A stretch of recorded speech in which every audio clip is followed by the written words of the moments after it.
ไม่รู้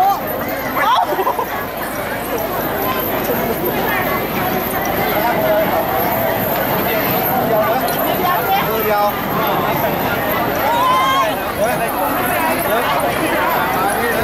ค่ะก็ขอขอบคุณทุกหน่วยงานนะคะที่ได้เห็นความสำคัญของประเพณีท้องถิ่นปีใหม่โรงบ้านทะเบิกนะคะเอาสาวๆนะครับสาวคนไหนถ้ายังไม่ได้คู่โยนนะครับท่านเอามายื่นให้กับท่านเกษตรอำเภอได้เลยนะครับ หลังจากเปิดพิธีโยนลูกช่วงอะไรเรียบร้อยแล้วนะคะก็เรียนเชิญทุกหน่วยงานนะคะทุกท่านเลยนะคะไปร่วมรับประทานอาหารกลางวันที่038นะคะ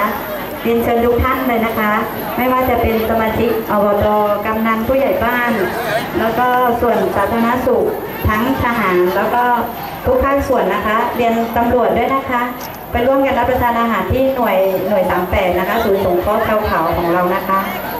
พี่น้องกำนันผู้ใหญ่บ้านอบต.นะครับเชิญที่ฐานรปช.นะครับพี่น้องตรงนี้จะรับเชิญที่บ้านพักอบต.นะครับส่วนคณะของท่านผู้ว่านะครับก็เชิญรับประทานอาหารที่038นะครับเดี๋ยวศูนย์ประชาสงเคราะห์เดิมนะครับพี่น้องชาวเขาเราเนี่ยเราจะไม่ค่อยรู้จัก038เรารู้แต่ว่าศูนย์ประชาสงเคราะห์นะครับเราเรียกคำนี้ติดปากแล้วก็คนแก่คนเฒ่าเขารู้แต่ว่าเป็นศูนย์ประชาสงเคราะห์นะครับค่ะกำนันผู้ใหญ่บ้านแล้วก็สมาชิกอบต.นะคะเชิญที่บ้านพักอบต.นะคะส่วนราชการอื่นนะคะก็เรียนเชิญที่หน่วย038นะคะหรือว่าศูนย์สงเคราะห์ชาวเขาของเรานะคะ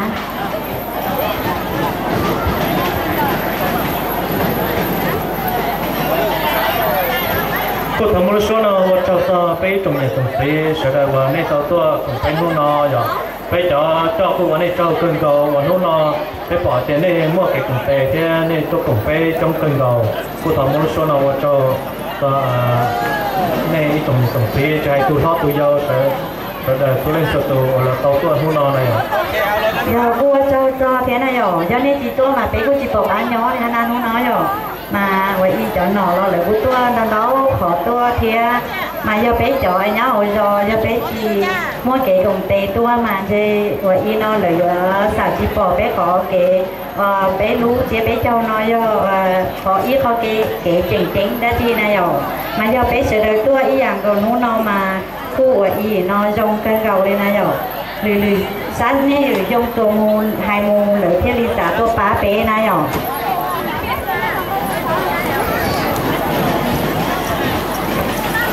ขอใคร